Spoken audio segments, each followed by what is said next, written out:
Sang Pewaris Tunggal, bab 23 Audiotune Lovers akan kita dengarkan bersama-sama, berjudul Kekacauan Telah Dimulai. Apa yang telah ditulis oleh Aditya Jetli bersama-sama, mari kita simak dan dengarkan. Enjoy listening. Plak! Sesosok tubuh tampak terhuyung mundur ke belakang sambil memegang dadanya. Mulutnya terlihat mengeluarkan darah yang lumayan banyak akibat terkena pukulan dari seseorang dengan tenaga yang cukup kuat. Melihat salah seorang anggotanya terluka akibat terkena pukulan di dadanya juga di wajahnya, 3 temannya murka. Lalu salah seorang dari mereka berkata dengan nada yang tidak sopan kepada Dion, "Kurang ajar, beraninya kau melukai anggota keamanan hotel ini? Kau tahu kau sedang berada di mana, hah?" "Aku tidak peduli dengan siapa dan di mana aku saat ini. Yang ku tahu ada orang yang akan melukaiku. Apakah aku harus diam saja dan membiarkan kepalaku bocor atau pecah?" Jawab Dion acuh. "Kau tidak berhak membela atau beralasan apapun. Kau telah mengacau di ruangan ini. Maka sebagai penjaga keamanan hotel, kami bertanggung jawab untuk membuat hotel ini aman dari gangguan. Sekarang menyerahlah dengan berlutut. Kau akan kami paksa. Kalau kau beruntung, kau akan melepaskanmu. Kami akan melepaskanmu," ujarnya dengan gaya arogan sambil menunjukkan tongkatnya ke arah Dion. Menarik, benar-benar menarik. Seorang satpam yang tidak tahu dengan siapa sedang berbicara saat ini. Berani menggertak dan mengaturku, bahkan menyuruhku untuk berlutut. Kau pikir kau mampu untuk memprovokasiku? Dion benar-benar muak dengan kesombongan petugas keamanan hotel tersebut. "Diam kau! Sebaiknya kau jangan melawan ketika aku dan teman-temanku menangkapmu nanti," gertak satpam itu penuh percaya diri. "Begini saja, kau kalahkan aku dulu. Jika kau bisa mengalahkanku, maka aku akan dengan rela mengikuti kalian untuk diperiksa," jawab Dion enteng. "Kepung dia, jangan beri ampun. Dan kalian 4 pengawal Tuan Brian, bantu kami untuk meringkus bajingan ini," kata salah seorang satpam dengan sikap yang sangat merendahkan. 4 orang satpam keluarga Wolf tidak berani maju karena mereka pernah dikalahkan oleh Dion beberapa hari lalu. Mereka trauma jika harus melawan Dion lagi. Sakit dan luka yang mereka terima tempo hari saja belum hilang sepenuhnya. Apakah harus ditambah lagi dengan luka baru hari ini? "Tuan Brian, aku mengundurkan diri dari tugas ini. Dan untuk Nona Jasmine serta Tuan Muda Vincent, aku mohon maaf karena tidak bisa lagi melindungi kalian. Mulai hari ini aku berhenti menjadi pengawal keluarga Wolf. Dan seterusnya, aku tidak bertanggung jawab lagi atas keselamatan kalian." "Aku juga mengundurkan diri." "Aku juga." Seorang pengawal masih belum mengutarakan keinginannya apakah mengundurkan diri atau tetap bekerja pada keluarga Wolf. Dilema. 3 orang pengawal sudah mulai meninggalkan ruangan itu dengan tatapan kebencian dari Vincent, Brian, dan yang lainnya. Tiba-tiba terdengar sebuah suara yang sama di ruangan itu. Seorang pengawal yang masih tersisa juga mengatakan berhenti dari pekerjaannya sebagai pengawal di keluarga Wolf. Sekarang lengkap 4 orang pengawal yang sudah bekerja cukup lama di keluarga Wolf hari ini menyatakan berhenti. Di saat kehadiran mereka sangat dibutuhkan oleh yang punya hajat di hotel itu. Ke-4 pengawal itu lebih memilih untuk berhenti dari pekerjaannya ketimbang harus melawan Dion yang kekuatannya sudah mereka rasakan beberapa hari lalu. "Berhenti! Kalian tidak bisa seenaknya mengatakan mundur di saat seperti ini. Dasar manusia pengecut!" teriak Vincent meremehkan mereka karena kesal. Seorang yang menjadi komandan pengawal tersebut tiba-tiba menghentikan langkahnya dan menoleh ke arah Vincent dengan tatapan tajam. Vincent yang ditatap tetap melangkah mundur ketakutan. Biasanya pengawal-pengawal itu selalu bersikap hormat dan tunduk pada Vincent, tapi kali ini sikapnya sangat berlawanan sekali. Aku bisa saja membunuhmu saat ini, tapi karena kau pernah menjadi majikanku, untuk kali ini aku memaafkanmu.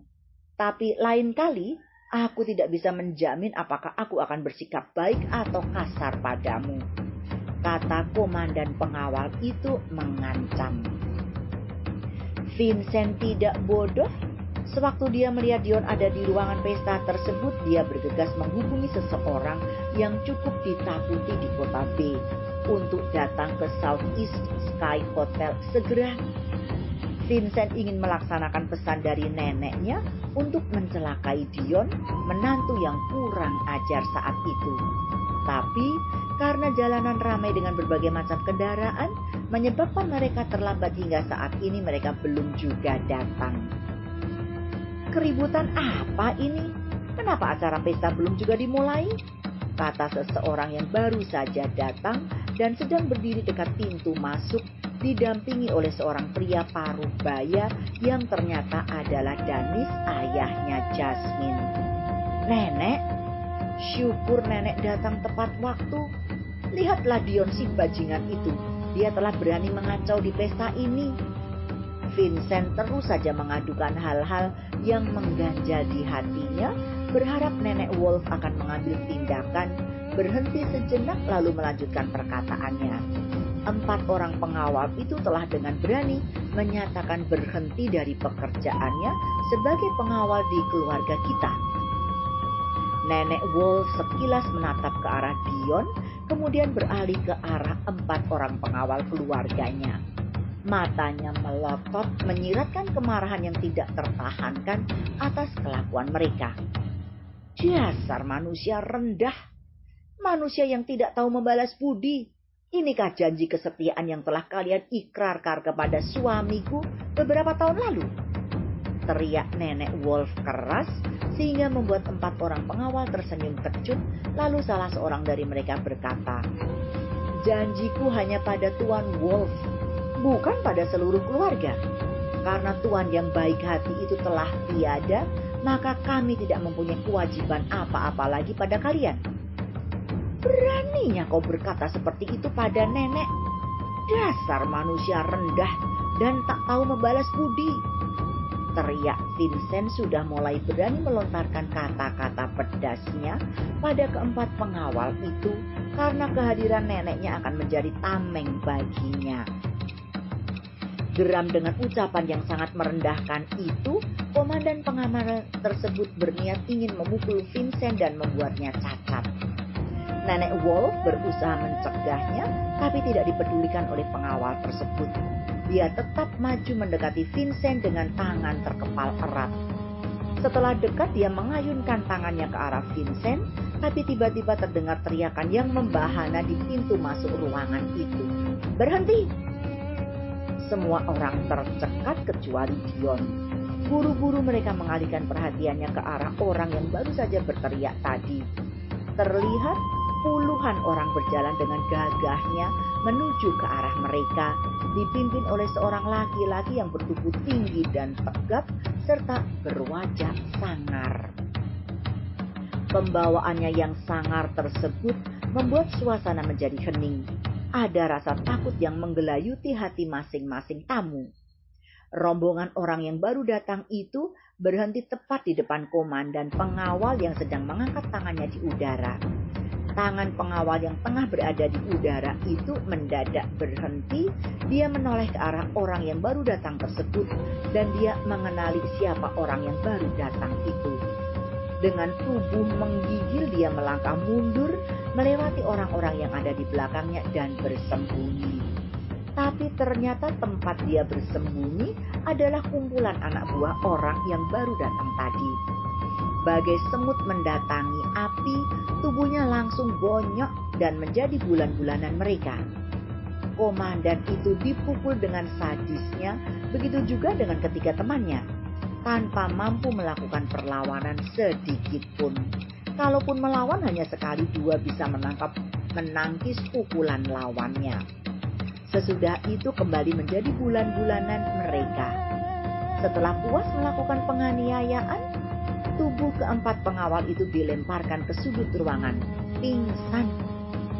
Kemudian orang berwajah sangar itu mengedarkan pandangannya ke seluruh ruangan dan berhenti ketika melihat Jasmine yang sedang mengenakan pakaian pengantin yang sangat mewah. Sejenak dia mengagumi kecantikan Jasmine dan berniat ingin memilikinya suatu saat nanti. Sementara Dion diam saja ikut membaur dengan tamu undangan lainnya walau agak terpisah dari mereka. Dalam diam itu, Dion berpikir, kenapa orang-orang yang ditugaskannya lambat datang?